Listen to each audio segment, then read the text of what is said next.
So, thank you very much, Stephen, for joining us at Just Mental Talk, the podcast.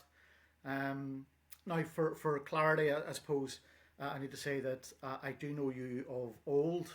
You and I are a similar age, and we knew each other from school. But it was only recently, I mean, after you left school and after I left school, I suppose our paths had never crossed really until this year. Mhm. And it was at a mental health support group via the charity Aware that I met you and realised in talking to you and in you sharing within that group that you've been on a journey of your own. Oh, I yeah. understand part of that journey is borderline personality disorder, along with a few other things. So, Stephen, tell me a bit about your journey. Where did you start? How'd you get there, etc.? Well, I guess I've always had depression for as long as I can remember. Like I even remember, like even back in high school, things I did not enjoy my time there. There was a bit of bullying. Some of it I could have been bet. I could have dealt with better, but some of it was a bit relentless. Like it followed me all the way home. There was people like playing pranks on my dad and things, which resulted in my dad having a heart attack. And this all stemmed from the bullying, Stephen, that you had at school. Yeah, yeah, a couple of the lads from my class were like putting like up for sale signs against the front door and hitting the button. It near took my sister's head off one night. Japers. Right, okay. Things like that. It wasn't. I don't mind. Maybe some of it I did bring on myself, but not the family. Yeah, yeah, yeah. And bullying, I mean, it's a very taboo subject. We hear of it when there's really dire outcomes of it. But there's not much talk about it other than that, and it is a bit of a taboo. But bullying, to the extent you're talking about, Stephen, then had a profound impact then on your mental health. Yeah, like it was just like once I got out of school, I just like cut all ties. I suppose it was the psychologist would say it was post traumatic, reaction to it. I just wanted to get away and forget about it. But it's hard to because Belfast is not a big place. So to be honest, like it was just things went on. Like I never really was able to hold a job for very long because it turns out what I now know to be splitting or black and white thinking would result in me, I'd be ride or die for a new place, and then one thing would go wrong, and I'd just throw the head up and end up, just not wanting to cooperate with my employer or things. It's not a good way to get along, but I didn't know any better at the time. No one had taught me any better. And do you think, Stephen, then from school and those experiences at school, that's where your journey began, would you say? Absolutely. Like I first started taking antidepressants when I think I was about 2021. The problem I had then was I was actually in the civil service, so I was drinking quite heavily along with them because there's a big drinking culture in certain parts of the civil service. Right, okay, okay. And it turns out that alcohol can like reverse the benefits of antidepressants because alcohol itself is a depressant. That's right, yeah. And when you say alcohol played a big part as well at the early days, was alcohol then, in your way, a form of coping? I think so, yeah, because just at least for a little while I could be happy for a few hours. That was the problem, was trying to hold on to that high, and you end up doing drinking a lot. Yeah, yeah. And then go ahead. Where did you, sorry, Stephen, so that where did your journey go to then after that, after school and into early part days of work? I mean, when did you get a diagnosis of anything, or were you not diagnosed for a long Oh time? no, no, I was just let run for a long time. Like it wasn't until about 2013 I actually had my first ever seizure. I was living down in County Cork at the time, and it'd been a bit of a stressful time. Like I had to come back up to Belfast for death of an aunt, and confronted with certain family members who I didn't get on well with.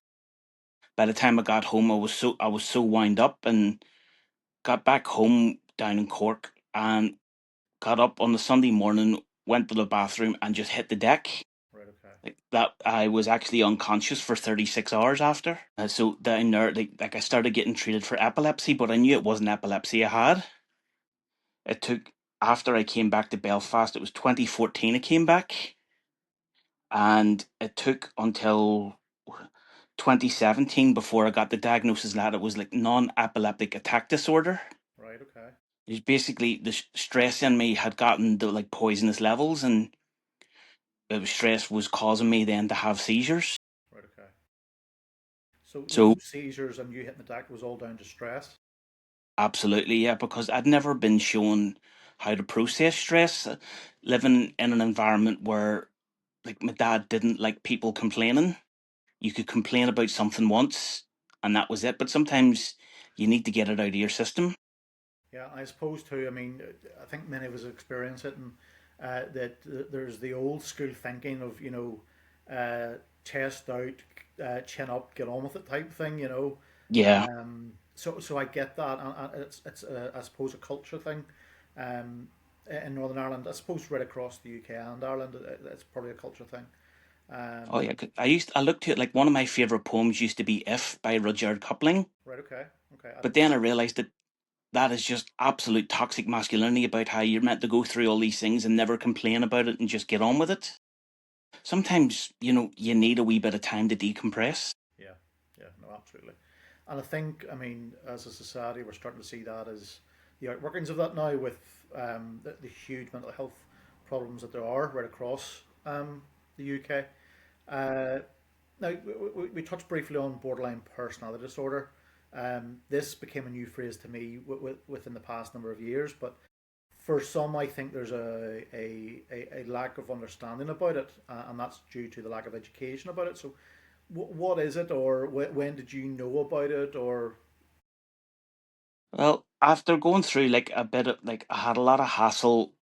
Once I got back up to Belfast, I ended up having to leave full time or work. Sorry, I ended up having another seizure. I was working outbound in a call center, which I had swore I would never do, but needs must at the time, and I ended up having a collapse in work, and I just realised that I couldn't maintain working full time. So I had a lot of issues going on the ESA and constantly having to justify my existence to them. Like I'd gone through umpteen tribunals and having benefits taken off and reduced, and had to get an advocate from the East Belfast Independent Advice Centre to represent me at a number of tribunals.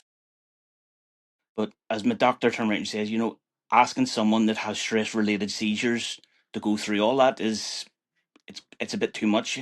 I've been fortunate enough now that my doctor has actually testified for me that, not to be putting me through these tribunals. So going on with things, and it was in just early 2017. I was married at the time, and my wife had said she was reading some things online and came across borderline personality disorder. They said there was something like 9 signs of having it. I had about 8 of them. So at the time, I was doing stress management with a counsellor down in Woodstock Lodge. And in the midst of all that, like I had a really bad mental breakdown. There was like self harming involved and, some pretty nasty things going on. So because I was actually currently seeing a lady at the time, my partner was able to contact her and explain the situation, and she was able to get me referred to one of the psychiatrists down in Woodstock Lodge, and he diagnosed me with borderline personality disorder. Says I've probably had it since I was a teenager. and I suppose just for clarity, for those who don't know, Woodstock Lodge is run by the NHS Trust, and it is a mental health outpatient centre where psychiatrists, CPNs, key workers, social workers are based from. So, in terms of your diagnosis, then, Stephen, I mean, when I heard about borderline personality disorder, and I myself have been diagnosed with it as well, along with a number of other things, but I, when you say borderline, you sort of think, well, do I have it? Do I not have it? Does borderline Hmm. mean I'm just there or not there? How did you feel when you heard that, or when you were doing your research into what BP, as commonly known as BPD, or I do know that one of the other names for borderline personality disorder is emotionally unstable personality disorder, namely EUPD. Which So sounds even worse. yeah, exactly. So how did you feel then when there was sort of acknowledgement that yes, this is what the problem was or is? There was a lot of it. I had a lot of relief with it because it was nice to actually have a name, and like through that I was signposting to go on and do things about it. I made it till was 42 when I got diagnosed, and there'd been a rough lot of years, particularly in my adulthood, a lot of turmoil, and felt like the ground was always shifting under me. I never knew where I was going to stand one day to the next. And So when you did get that diagnosis, Stephen, can you look back then on parts of your life and say, yeah, and the connection is made then between the BPD and maybe how you acted, said stuff, whatever it might have been. Can you see where in your life then those connections came in? absolutely, like it made like there was times where like if I had got into arguments or fights with my partners, like I never am a violent person, but I words can be worse, and when you lash out in the midst of a downward spiral, you fight the win, and you can be pretty nasty. But then the thing about it is, like afterwards, it's almost like you almost forget what happened because your brain's so traumatized. So being able to go into it and find out how it happened and why it happened and why I was reacting certain ways to things, it made me more aware of these things, and it actually let me put things into place to stop them from happening. You mentioned there about putting things into place to mitigate from them happening again. Um, I mean, we hear in mental health circles all the time about coping mechanisms. Um, what works for you? For me, not long after I got diagnosed, it was two things that really helped me. The first one was the discovering the Belfast Recovery College. Sort of started dipping my toe in there. The first course I ever did was living with personality disorders. I did it on Zoom because at the time I thought the recovery college was too far away. It would have been two buses to get to, and that would have been too much for me. So I did it on Zoom, and I found it very interesting. And then not long after that, I started going down to Belfast Works Connect down in Skenos because I'd started to get a bit better. I'd done my stress management down in Woodstock Lodge, and I'd also done DBT skills because it was the psychiatrist I seen recommended that DBT specifically for helping with borderline personality disorder. Found a lot of the stress management techniques that they recommended, techniques for grounding and the remembrance to make time for yourself to decompress from things. Like you mentioned there, one of your coping mechanisms is techniques for grounding. What is that? What is techniques for what is grounding? Well, for me, it's just like instead of falling into a spiral and letting me emotions override things, I've learned to like take a step back, keep breathing. There's the 5, 4, 3, 2, 1 mechanism, which is five things you can see, four things you can hear, three things you can touch, two things you can two things you can like smell, and then one thing You can taste, can't I remember. suppose. Taste, yeah. So you don't want to be doing too many tastes when you're hanging around Belfast. No, definitely not. And I suppose too, we mentioned coping mechanisms, and it's acknowledging too that not one size fits all. So what works for you may not work for me, or what works for me may not work for somebody else. But Hmm. it's trying these things, I suppose, Stephen, to say, well, yeah, I do get something out of that, or no, listen, definitely not for me. But Hmm. I would say, in my own experience, and I'm sure you will like this too, that it's important to give various techniques a try just to see what fits. Oh, absolutely. Like I've tried a lot of things. Like over in the recovery college, I was very lucky to do the rap course, which a lot of it was learning to become aware of yourself and learning your triggers or stressors as they're calling them now. So I could actually stop myself from falling into a downward spiral because I knew when I was getting those feelings and to step away from the situation if I could. And again, just a step back for clarity, Belfast Recovery College again is run by the trust, but it's led by people, men and women with lived experience. Those people who are students are service users, or doctors, or nurses, or carers, but everyone's treated the same as they walk through the front door. And then you mentioned the RAP course. So RAP, WRAP, stands for Wellness Recovery Action Plan. And that is, Stephen, just as you said, it's about being able to identify what are those things that start to take you down the path that you don't want to go down. that takes you into that dark place, and then having a plan to take you away from that. So yeah, just sorry, I just wanted to explain for our listeners who Yeah. don't know about Belfast Recovery or indeed what RAP is. And then it was around the same time I was going down I was trying to get back into employment. I was actually feeling well enough that I was considering part-time work again. So one of the courses they recommended me for was a level 1 introduction to mindfulness. Right, okay. And part of that was you had to develop your own mindfulness technique. So I came up with a de-stressing technique with visualization. So after you get yourself into a relaxed position, doing your breathing, close your eyes. I would imagine like the stress in my life as being like a rock in my hand. And then with the power of my mind, I changed it from a rock into a balloon and just let it go. Right, okay. Okay. Very While nice. at the same time just remembering the words from the prayer of serenity and learning to let go of the things you can't change. And do you think, Stephen, now that you have those coping mechanisms, that you know one of your diagnoses, that there is a journey after mental health crisis, that and do you believe you will get better? Absolutely. Like I'm definitely coping with things now so much better than I did. Like in the midst of a lot of this happening, I ended up going through a divorce, Right. Okay. which was pretty acrimonious. Like on the end of a pretty bad downward spiral, my wife had me arrested, accused me of things which were since she had no evidence that they happened because they didn't. But hurt people, and it got very. I haven't spoken to her now in over 18 months, and her solicitor was particularly used the emotionally unstable label against me to like try and make things look worse than it was. But the fact is, even going through all that, I didn't act out or have any of the meltdowns that I would have had previously.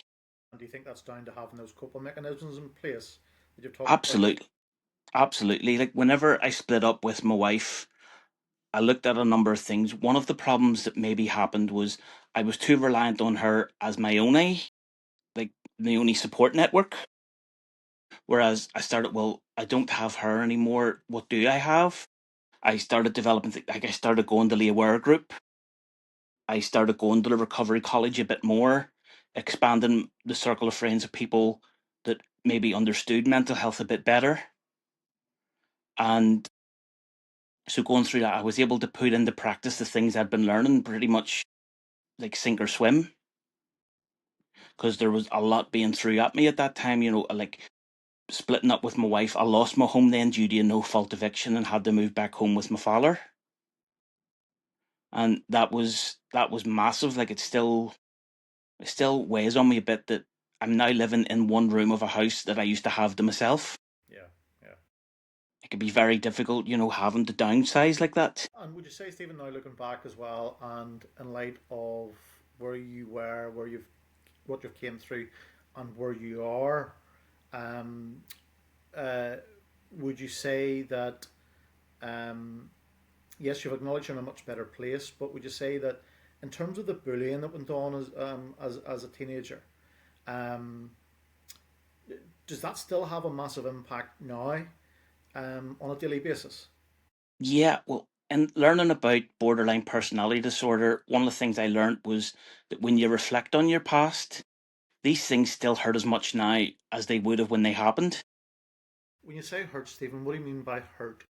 Like the emotional hurt, and you know, I think most mental health problems come from a sense of loss. And to me, it just felt like I didn't have acceptance or support from my peers at the time. Like some of the people that were bullying were people I had previously considered close friends. So when they were attacking me, they knew me well enough to hit me pretty hard where it hurt emotionally and verbally, and also physically at times. And do you still look back on that, Stephen, now? I look back on it with regret because if I had have known the things I know now, like to a certain degree, some of it I brought on myself by not always being the nicest to people, because when you lash out, you also lash out pretty hard. So So are you blaming yourself then for some of the bullying you went through, Stephen? not necessarily blaming myself, but not fully. There was a lot of, but if I had have known had the coping mechanisms that I have now, it wouldn't have affected me as deeply, and I wouldn't have lashed out the way I did. Okay. Okay. So it's the whole And thing but goes then, back to hurt people hurt people. yeah, but then I suppose you wouldn't have had the lash out because you weren't being bullied. So if the bullying didn't happen in the first place, then you wouldn't there wouldn't be a need for you to lash out the way you did. That's true. And it is something that it's still a work in progress. Like for the most part, once I left school, like it was just that was a big line drawn under, and I never went back, never kept in contact even with the people I was friendly with. Okay. Do you That regret was my do you regret that, that was my Stephen? way of coping. Do you regret that though? Sometimes because I did know some good people, and when I think about it now, particularly in my mid 40s, with not the biggest of circle of friends, but I did what I had to do at the time to survive. Okay. Okay. I think people tend to forget that bullying is very much a trauma, um, both emotionally and physically, as you've outlined. And that trauma, unless you deal with it, is something that will creep up later on down the line. And you've acknowledged, Stephen, that it did, and it still does, in fact, creep up on you. But it's how you deal with that moving forward. Yeah, it's like one of those things again. Again, I always looked, even though I'm not particularly religious, I do like the prayer of serenity, and teaches you to sort out the things you can affect and the things you can't. Your past is one of the things you can't. But You just it's incredibly difficult, and I know that with experience that yes, your past is something you can't change, but it's something nonetheless that we seem to dwell on quite a bit, and it sends us down a rabbit hole without a doubt. It sends us down a rabbit hole, and sometimes that's when we find it very very difficult to climb back out. So yeah, and I know through my own journey, you're told quite a lot. What's the point of dwelling on the past? You can't change it. That's easier said than done. Easier said than done, as I'm sure you could probably agree with. oh yeah, like in the depths, the wee hours of the morning, whenever your head's spinning and you can't sleep, and it's like wee whispers like that, the black dog's on your shoulder telling you that you're not good enough and that you deserve this. That's when I find it most difficult, which I try and accept that it's something that I can't change and it's something that happened, but it's something that shouldn't have happened. No, And you're it's right. It something shouldn't. It shouldn't have done, Stephen. You're bang on it. It shouldn't have done. Um, no matter what the culture was like or what was X, Y, and Z at the time. Um, and I suppose, yeah, you're right. Yes, you can't change it. It's just how best you deal with that now, moving forward, as a person. And sometimes that's maybe um, that you've went through that, and but it's through that pain and that struggling that you've been through that you might be able to help others. absolutely like once I'd been with Aware for a little while, it was one of the facilitators themselves had recommended to me. She thought I would be a good facilitator myself because I was offering some good advice in the group, but also had a skill where I knew when to keep quiet and just let someone vent. So it was in March I did my facilitator training, what they call an Aware Day One training. And since then, I've been helping facilitate over in the West Belfast and South Belfast groups with Aware. Aware, well, who is aware? What is aware? Aware is the depression, cause they call themselves the anxiety and depression charity, but they were initially set up in 1996 by a fellow with bipolar up in Derry. And we've a number of locations around the province, like including the four in Belfast. There's four branches in Belfast, but they have different meeting nights. So if you look up aware.org, there's a place that you can put in your address there, and they'll tell you where your nearest group is. And with peer support, I found to be very beneficial just to know that I wasn't alone. I think that's a big thing, isn't it, Stephen? That sometimes when you're going through what you're going through, you feel awfully isolated. Sometimes it's because you've isolated yourself from people or from situations, and other times it's just because that's how you feel, so isolated and so alone, and that you don't think anyone else is going through the same torture or torment or pain that you are. Yeah, like I found that just sitting in the room, like the meetings last about an hour and a half, and just to know that, well, it's not a case of being the last sane person, but it's almost like, but knowing that other people are experiencing the same emotions and being able to add things for each other's well-being toolbox. And you mentioned, Stephen, your BPT diagnosis and then the seizure diagnosis as well. Have you any other diagnosis, Stephen, around your mental health? Not around mental health, no. That's just as I got middle aged, met other physical health has gone. Like I've been diagnosed with diabetes type 2, which that can also affect, because as your blood drops, it can affect your mood. Yeah. If you go low in your blood sugar, you can do some crazy things like empty out a kitchen full of food. Yeah, yeah, yeah, yeah. And you mentioned about your physical health, and that's the other thing too. I think a lot of people don't realize that both your mental health and your physical health are so interlinked. It's phenomenal that you know the impact of one on the other part is crazy, and people don't realize that. Yeah, I found it'll not be something that I ever enjoy, but I have started going to the gym. And I think just going on the treadmill for an hour, listen to some good music, and just detaching yourself from your problems, just it's like your brain can go ahead and do what it's going to say. Go ahead there, big lad, I'll be here waiting. And just doing the music and just getting fit. Like since I split up with my wife, I've dropped about 6 inches from my waist, like quite a few stone. And the doctor's saying I'm now physically healthier than I've been since my early 20s. But part of that is like having nothing else to do, trying to fill your time a bit whenever you're unemployed and like facing long term unemployment. Yeah. Do you not see yourself, Stephen, in a place of work? You've done some voluntary work you've mentioned, so could that lead on to potentially some work and back out in the workforce? Well, I've done some casual work down in Skinos, down in East Belfast Mission. Like I'm on their books as casual, so I help out down, do some like working on the desk of but like down, what do you call it? Portview? Portview, yes, down in Portview. I've done a wee bit of work with them, and then also paid receptionist work. I volunteer there once a week, which was very good, just to get out of the house and seeing people and just doing a wee bit of good in the world. I think uh, learning what I've learned, passing it forward, because people can come into the mission and they don't know exactly what it is they need. They just maybe they need a bit of help with the food bank, but we can also signpost them on the other places that can help them. Uh, so, what does your journey look like, Stephen? Then moving forward, how do you envisage your journey moving forward? Ideally, what I want is my dream job would be to be a peer educator over in the Belfast Recovery College. That's my 5 year plan. Like working with Aware, I'm getting experience of working in a mental health environment. Also having the experience of being a service user.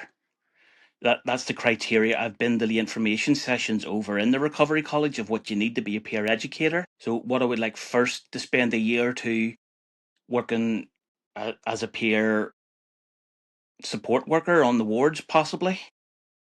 And then once I've got a bit more experience, then being able to help deliver the classes that have meant so much to me. And that's the thing too. I think when people think about mental health and those people who have been diagnosed with mental health, they think, oh, that's a lazy so and so, just doesn't want to work. Whereas my own experience has been that almost every single person I've met on my journey are desperate to get back into work again. It's not a case of, yeah, I have diagnosed with X, Y, and Z, and I'm going to be on benefits the rest of my days. As I say, I would say virtually everyone I've met in my journey has been, yeah, I just want to get better because I want to get back to work. I want to get back to work. And by the sounds of it, Stephen, you would echo that. Absolutely. Like whenever my depression was at its worst, is about the time I thought I wouldn't ever be able to work again. I was suffering seizures maybe once, twice a week. Not long after I'd got married, like I was completely bedridden for the first year of my marriage.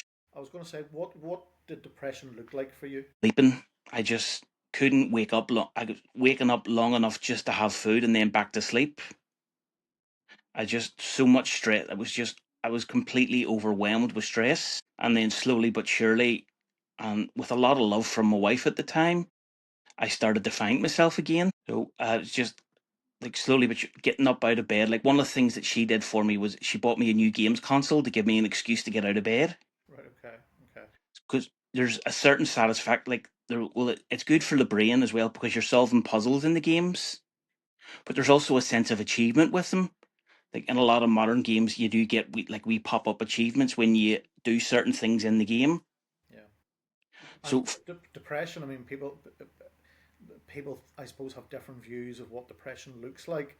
But you're saying for you, then, depression was very much a case of you find it incredibly difficult or almost at times impossible just to literally get up out of bed. And I think that is echoed by a lot of people who would suffer from depression, that they just can't function on a day to day basis.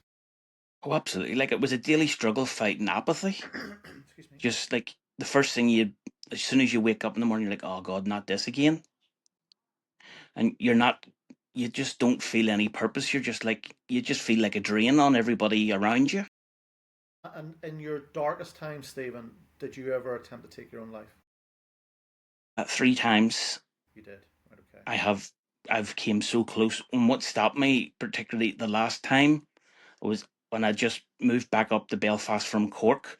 It was actually on my birthday. Right. Okay. And the girl I'd been living with down in Cork had said she didn't want to speak to me anymore. Like we'd tried to be friends, try and be adult about it, but at the end of the day, ending a relationship is a massive rejection, and rejection sensitivity I now know to be one of the symptoms of BPD.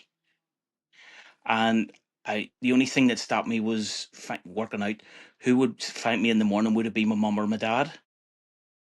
So to me, I keep them. I know my mum's passed since, but whenever I'm at my worst, I just think, I don't want my dad to see me like that. Why, Stephen, did you contemplate suicide at that time? I didn't think I had a future. I thought, at the time, I didn't think I would find anybody else. I wouldn't have any long term relationship. I have no kids. I'm not likely to have kids at this point. And it just like, it was just trying to find my purpose. I couldn't see what I was here for. Yeah. And three times you attempted it then, and three times then you did you stop yourself or were you stopped by someone else? Once I was stopped, twice I was able to stop myself. I was able to find what they call the protection factor. Yeah.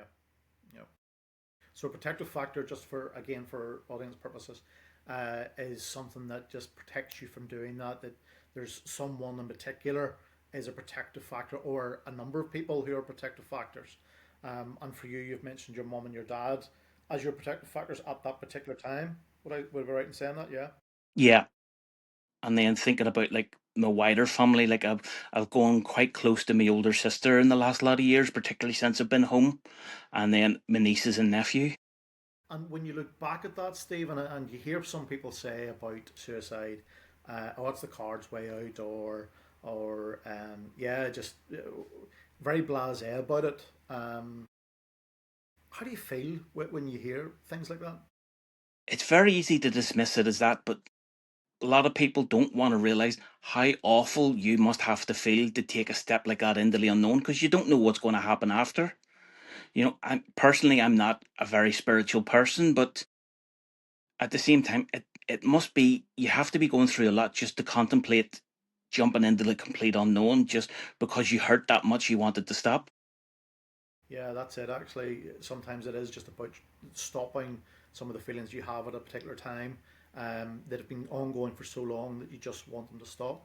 And looking back on it now, Stephen, are you glad that you never followed through with those attempts? Absolutely, because I like how it would have affected my parents. Like they've both been through an awful lot in their lives, and having that hanging around because there'll always be like from talking to survivors of suicide and the families of people who have committed suicide, it's almost like a domino effect. Once you start questioning yourself and could I have prevented it? Should I have seen the signs? It starts another downward spiral for other people. And that's the thing. I think it's important that people do question it, and what did I miss, or why did I not see that? But when you're contemplating suicide or you're in those very dark times, you hide it incredibly well.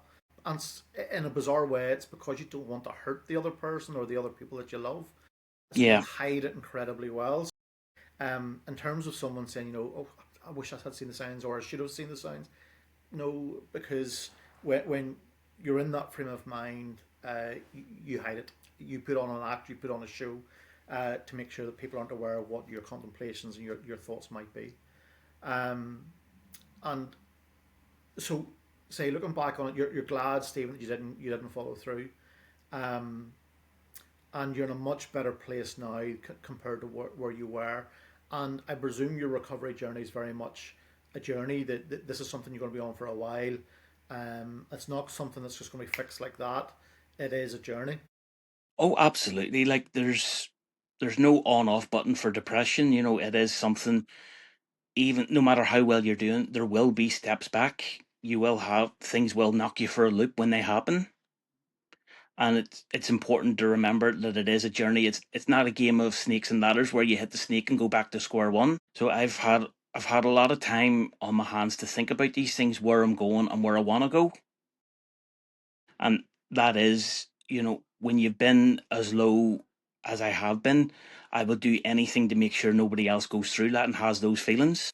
Yeah, yeah, I get that. I totally get that actually.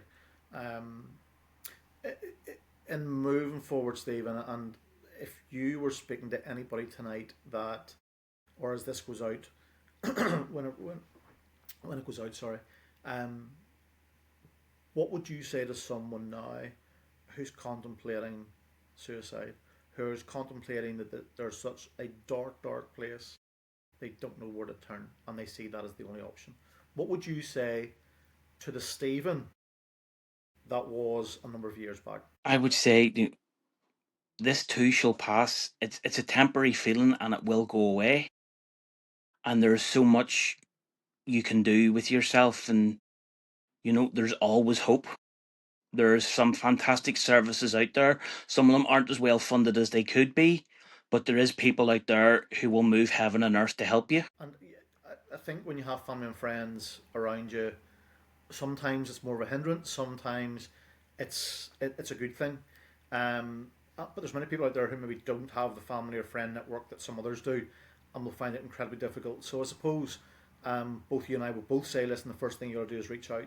We don't care who you reach out to, but as long as you reach out to someone and say, I need help, I need to talk to Absolutely. someone, whether it be through Lifeline, the Samaritans, or whether it be through your own GP.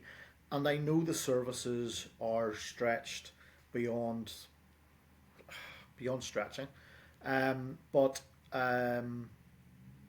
what's your own journey been like with services through the NHS? Have you had to go private, or have you all been through NHS? Mostly through NHS just at the moment. I am contemplating at the moment going private because it's been about a year since I last asked for help. Right. Okay.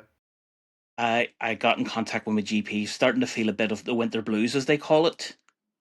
And I got a referral to speak to someone, I think it was just before June this year. And then from that, like, chat with someone, they says they were going to refer me to praxis, but to date I've still not heard anything. So I just want to be clear on that. Actually, you reached.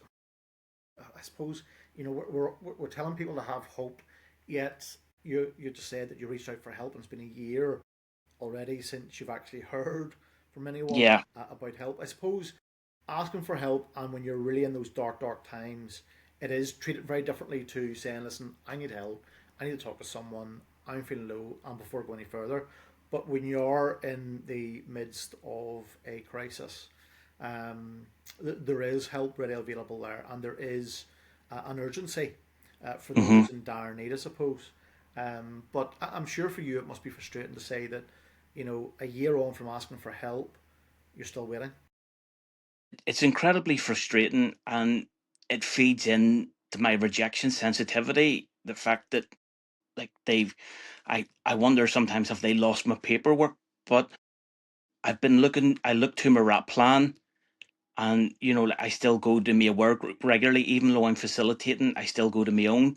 I rebuilt a support network from nothing once when I split up with my wife, and I'm very grateful that I have them, and they have kept my head above water while I'm waiting. If they weren't there, I think I might be in a very different situation. So you're certainly hopeful of your own future, Stephen, which is a difference to where you were a couple of years back. And moving forward, Stephen, do you think that things are going to get better? Do you think they'll stay the same, or where do you see things? I'm aiming for what a friend of mine in the support group would call a medium, medium high. Just I don't want to go to the dizzying highs and euphoria, but at the same time, if I can avoid the depression, just just doing okay is fine. I don't want to be up and down like the seismic graph or something, because that's unsustainable, and that leads to the kind of mania that leads to suicide attempts and self harm. And that is again another thing, where sometimes we do seek, or sometimes it happens because of the condition that one might have, that you do go to these almighty highs, and within a very short space of times you're straight back down again. And that Hmm. roller coaster of emotions, and that roller coaster of feelings, that roller coaster of thoughts and behaviours, again, can be extremely destructive. Yeah, I'm very mindful of trying to avoid that. Like part of like re-educating myself is that, first of all, know thyself. It's actually I've got it tattooed on my arm as a reminder to myself. Just because the first step to wellness is to know who you are and how you should be, not should be feeling, but what is normal to you and should be what serves you better. I've asked you what you would say to the Stephen who was of old. What now would you say to someone who's listening, who's feeling uh, depressed, who's in a state of despair, who feels there's no hope and feels there's nowhere to turn? What would you say to them? I'd say to them that this world is better with a minute, and that there are services out there, and there are people who care and will do everything they can for them. I would consider myself one of them. And thank you for that. And thank you for agreeing to talk with me this evening. I appreciate it. I It was wish a you pleasure. every success, and I hope your journey continues to be a good journey. Um, and thank you very much for sharing. Thank you for having me. Thank you, Stephen.